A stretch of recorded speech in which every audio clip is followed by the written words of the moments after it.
Semoga semuanya mendapatkan limpahan rahmat dari Allah Subhanahu wa Ta'ala.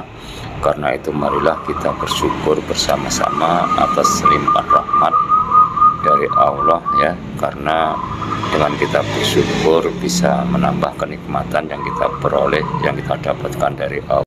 Karena beliau telah memberikan petunjuk yang berupa ilmu, sehingga kita bisa menjalani hidup dengan penuh kedamaian ini. Dulu sebelum adanya Kanjeng Nabi ini kan zaman jahil, zaman jahiliyah, zaman kebodohan. Tapi ketika Kanjeng Nabi sudah menyempurnakan akhlak, ya tugasnya Kanjeng Nabi kan untuk menyempurnakan akhlak, sehingga zaman ini berubah menjadi zaman Islam ya, seperti sekarang ini luar biasa. Makanya kita selalu berselawat kepada beliaunya ya, supaya kita nanti diakui oleh Rasulullah Shallallahu Alaihi Wasallam sebagai umatnya. Amin. Ya, semoga ini terkabul semuanya. Ya, hadirin wal hadirat yang berbahagia, ini Jumat pagi. Kita sambil menunggu Jumatan, tapi masih lama banget ya. Ini masih setengah 10, Jumatannya jam 12. Tapi gak apa-apa, kita sambil ngopi-ngopi rokokan ya.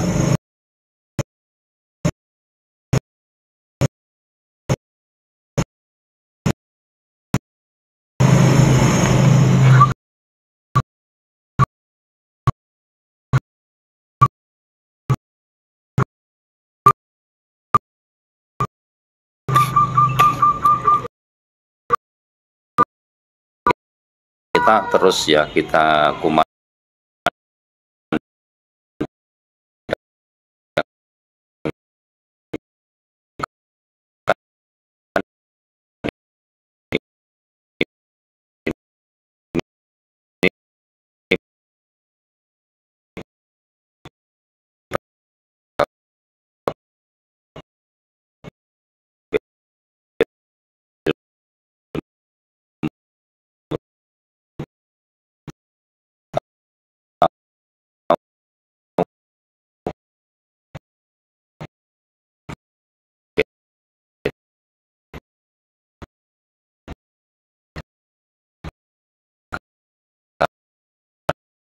karena tauhid ini menyangkut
Allah itu hanya bisa diketahui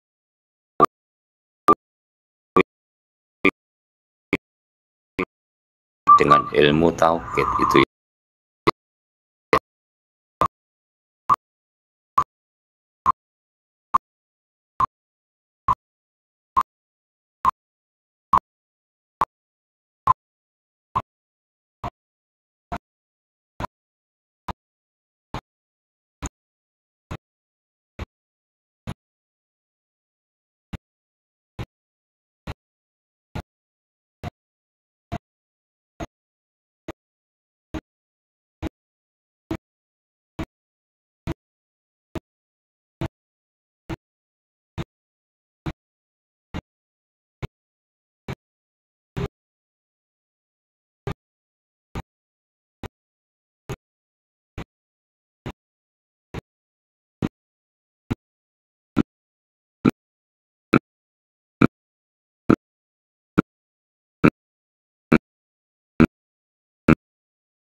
Pun yang bertauhid ya nanti bisa mengetahui rahasia-rahasia Tuhan ya, termasuk orang yang tahu tentang Lauh Mahfuz. Ini pasti orang itu mempunyai ilmu tauhid, juga ilmu makrifat yang tingkat tinggi.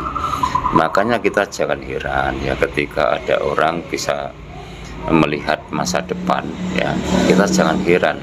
Tapi biasanya orang yang bermakrifat, orang yang bertauhid ini nggak mau untuk mengungkapkan di depan umum ya, itu dipakai sendiri,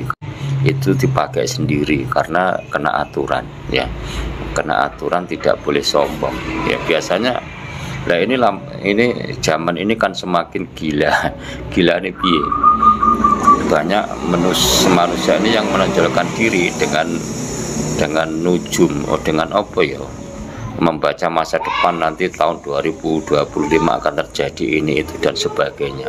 Tapi yang jelas memang ya di kepemimpinan Prabowo ini saya yakin nanti ada peristiwa besar yang tidak terlupakan oleh siapapun.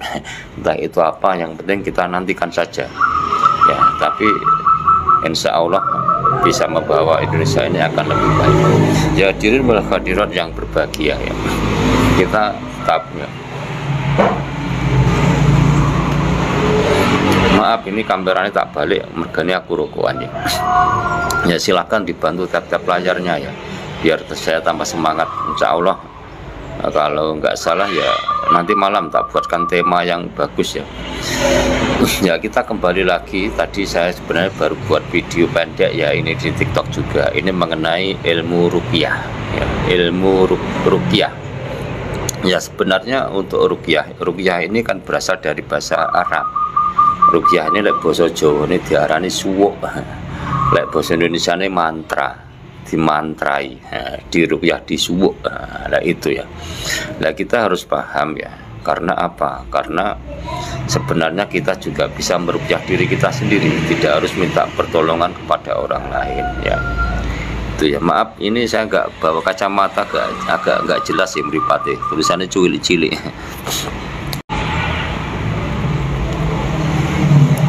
Ya ini mengenai ruqyah ya, sampai tak kasih tahu caranya meruqyah diri sendiri. Jadi kita nanti nggak usah pergi ke orang lain untuk meruqyah diri kita sendiri ya.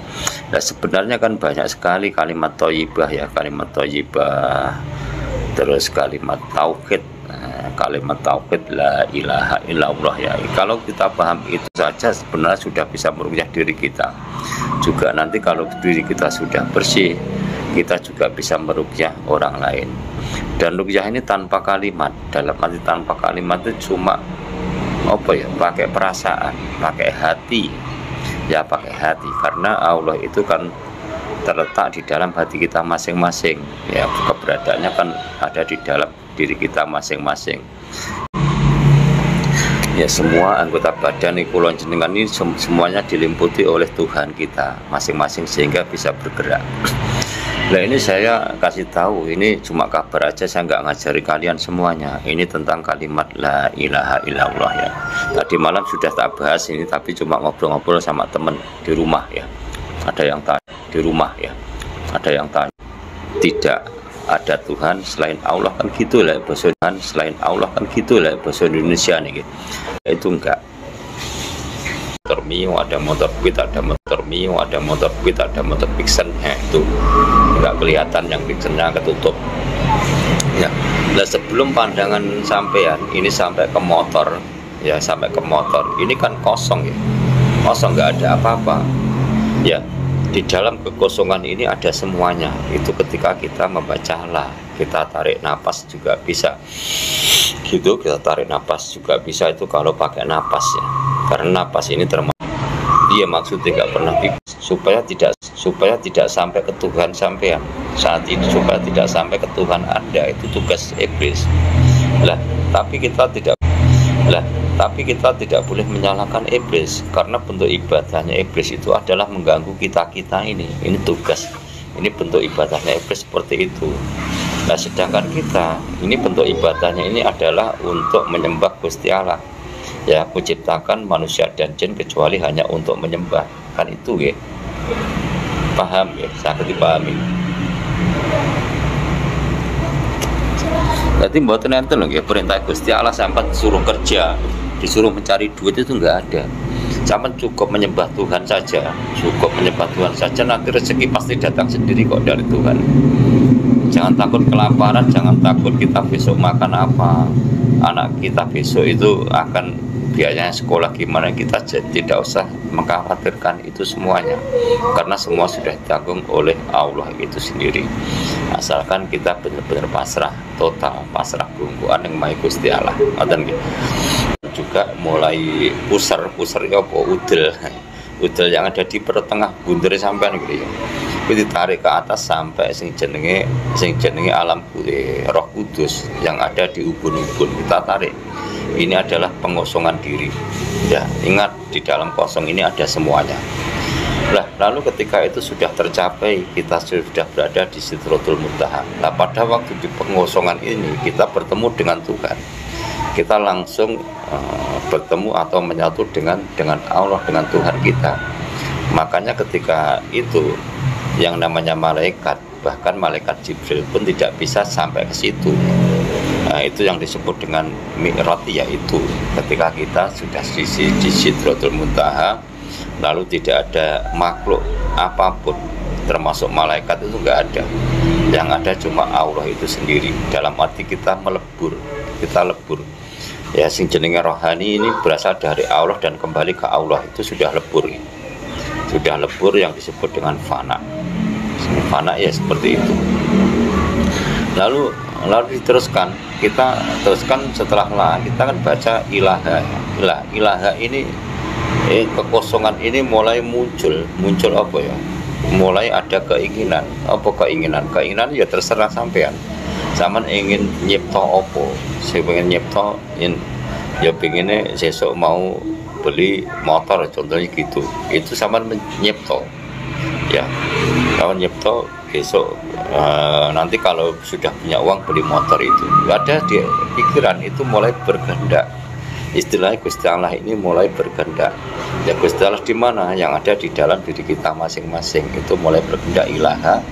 Lalu ketika kita teruskan ilaha ini mulai turun ya, yang dari ubun-ubun tadi mulai turun ke hati ya, ke hati sebelah kanan. Lalu kita teruskan ilallah, kita masukkan ke dalam hati sebelah kiri. Makanya enek-enek wong zikir la ilaha illallah gila-gila wis ora usah gumun. Yang penting kita paham ya. Yang penting kita paham. Bukan la tidak ada Tuhan selain Allah, itu enggak, la itu ada. Tapi masih zat itu sendiri belum, tidak ada apapun, itu loh yang disebut dengan la itu ya. Memang Allah belum ada, Allah itu yang menamakan Allah itu manusia gitu. Yang ada di Quran itu semua kan dari Tuhan lewat malaikat Jibril disampaikan kepada Kanjeng Nabi Muhammad SAW, kan ngoten gitu. Lalu ketika ilallah itu sudah jadi sudah jadi. Apa yang Anda inginkan itu sudah dilakukan, sudah dilaksanakan, itu loh ya. Ini nanti kalau kita bisa berpikir seperti itu, kita pikir proses pengosongan diri sampai kita ini berkehendak ya, dan mewujudkan kehendak kita ulangi lagi. Kalau belum bisa ngenok, dalam arti belum bisa fokus, belum bisa ngenok kepada Tuhan, kita ulangi lagi ya, sampai berapapun kita ulangi lagi. Bukan kita zikir la ilaha illallah mengharapkan pahala 1 pahalanya segini, la ilaha illallah kita muter tasbih 2 pahalanya segini, enggak itu. Akan tetapi kita mencari jati diri kita yang sebenarnya itu seperti apa sih, itu ya. Nanti ketika sudah ketemu ya, kita sudah bersama dengan Tuhan kita, maka kita boleh berhenti. Hiber ini sudah boleh berhenti, tapi rasa yang ada di dalam hati kita ini kita teruskan, kita langgengkan ya. Kita berusaha semaksimal mungkin kita berusaha semaksimal mungkin. Bisa nggak kita melanggengkan itu? Saya yakin ya nggak bisa, saya yakin tetap nggak bisa, tapi kan paling tidak kita akan berusaha gitu. Kita berusaha semampu kita ya. Sampai seberapa sih kita ngenok pada Tuhan kita itu kalau sudah ngenok itu ya, kita bersama ketika di Sidratul Muntaha, kita bersama dengan Tuhan kita. Ini akan bahagianya itu luar biasa ya, nggak ada bandingnya loh ya. Ini tolong dibantu tap-tap layar, diberi tambah semangat hosting ya. Akhirnya kebahagiaan yang hakiki ini timbul ya di dalam diri kita, dan ini tidak bisa digantikan oleh apapun ya. Contohnya gini, ini kebahagiaan ketika kita bertemu Tuhan. Makanya di dalam adzan, kalimat di dalam adzan itu Allahu Akbar, Allahu Akbar, Allah satu, Akbar itu bermacam-macam, semuanya semua itu dari akbarnya, akbar Gusti Allah, kan ngoten gitu. Kalau ngambil kacang, kopi ini sentak, ngambil kacang.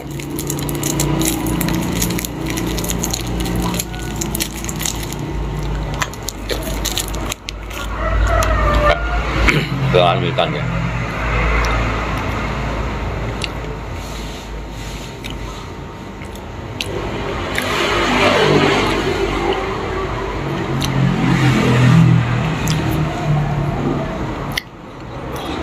Ini gue sakit dipahami ya, jarang paham DM betul mau nopo-nopo, mungkin biar setelah Anda tanya-tanya DM ya, nanti insya Allah tak balas, walaupun lewat WA bisa itu ya.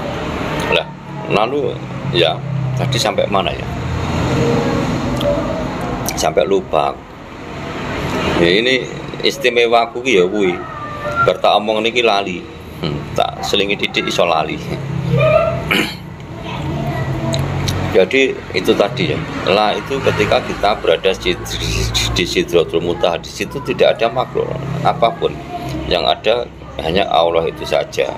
Makanya dikatakan bahwa ketika Kanjeng Nabi Muhammad SAW Isra Mi'raj ya, ketika Isra ini masih bisa ngawal, namanya malaikat Jibril ini masih bisa ngawal. Tetapi ketika Mi'raj di Sidratul Muntaha, malaikat Jibril ini tertinggal, nggak mampu. Karena apa? Karena yang namanya malaikat, iblis ini kan makhluk yang tanpa berawak dulu ya. Ada makhluk rohani ini kan cuma 3, malaikat, iblis, manusia ya, malaikat Adam sama iblis kan itu ya. Dan yang 2 makhluk yang tanpa awak itu ya, ini nggak bisa. Untuk yang bisa ini cuma manusia yang bernama Nabi Adam. Makanya ketika kita tidak bermakrifat, tidak berhakikat, tidak bertauhid ya, kita nyalai aturan.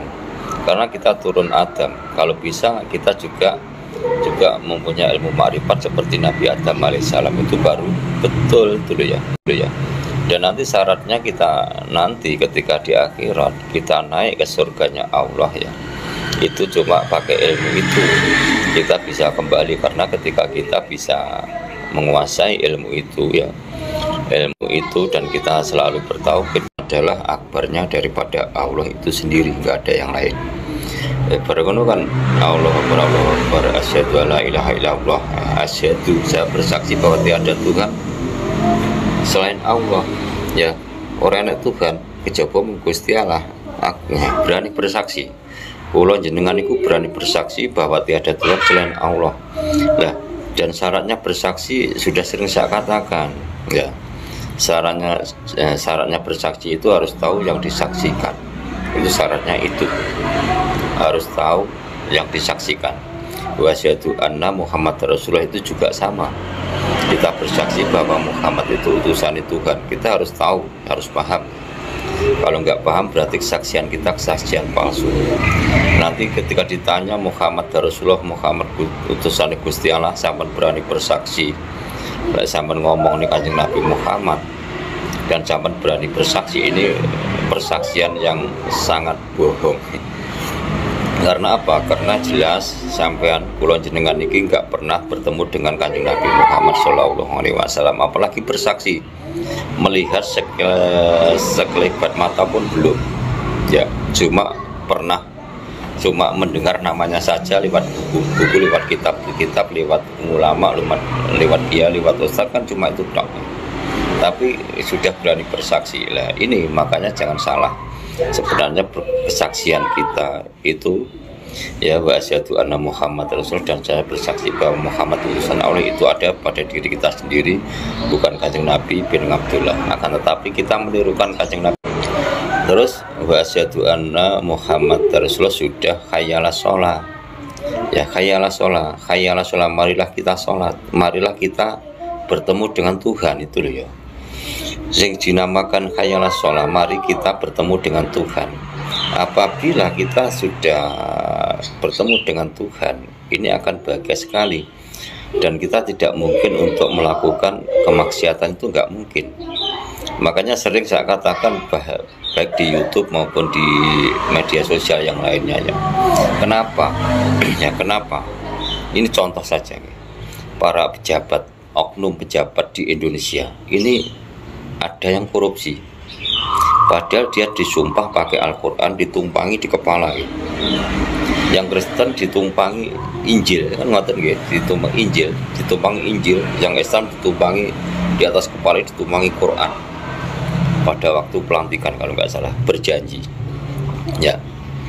Tapi kenyataannya pada waktu berjanji ya dia mau mengabdi kepada negara, tapi kenyataannya setelah seiring dengan perjalanan waktu ya ada kesempatan, ada uang melimpah ya diembat. Karena apa? Karena nggak bisa sholat. Tidak mungkin orang yang bisa sholat itu akan melakukan hal-hal yang semacam itu pasti. Makanya sopo wonge sing sholate gak bener akan menggeret amal yang lain juga ikutan gak bener gitu. Sapa wonge sing salate apik, nanti amal ibadah yang lain juga ikutan apik, ikutan baik. Sapa wonge sing salate gak apik, ibadah yang lain juga ikutan gak apik. Ngoten nggih. Karena ini salat yang sebenarnya sungguhnya. Ya. Karena ketika salat 5 waktu itu cuma asal-asalan gitu. Asal-asal, sehingga apa? Salatnya itu nggak ada ruhnya, nggak bisa bertemu dengan Tuhan. Sehingga apa? Sehingga cuma menggugurkan kewajiban. Ya wajar kalau nanti ada kesempatan yang sifatnya ini kebutuhannya cinta dunia, ya diiming-imingi oleh iblis, ya timbat, ya wajar, betul ya. Makanya ketika sholat benar-benar ketemu dengan Tuhan, ini tidak harus 5 waktu, tapi kalau bisa ini sepanjang waktu. Kita selalu terpaut dengan Tuhan kita ini sepanjang waktu. Dalam arti kita sholat daim, menang tapi sholat. Nah itulah ya, harus paham itu ya.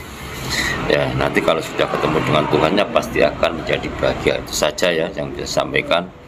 Ini mau ada acara sama teman-teman. Wah gelismen nggak mau ngarit? Enggak, orang nantur.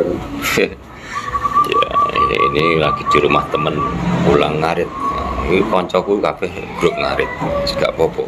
Yang penting jangan lupa kita bahagia, itu aja ya. Jangan lupa kita bersyukur, itu baru pas. Ya silahkan yang mau tanya DM atau nopo-nopo, kalau nanti malam ya gak apa-apa. Gak penak ceramah, anak koncone cuma yang ngobrol ya.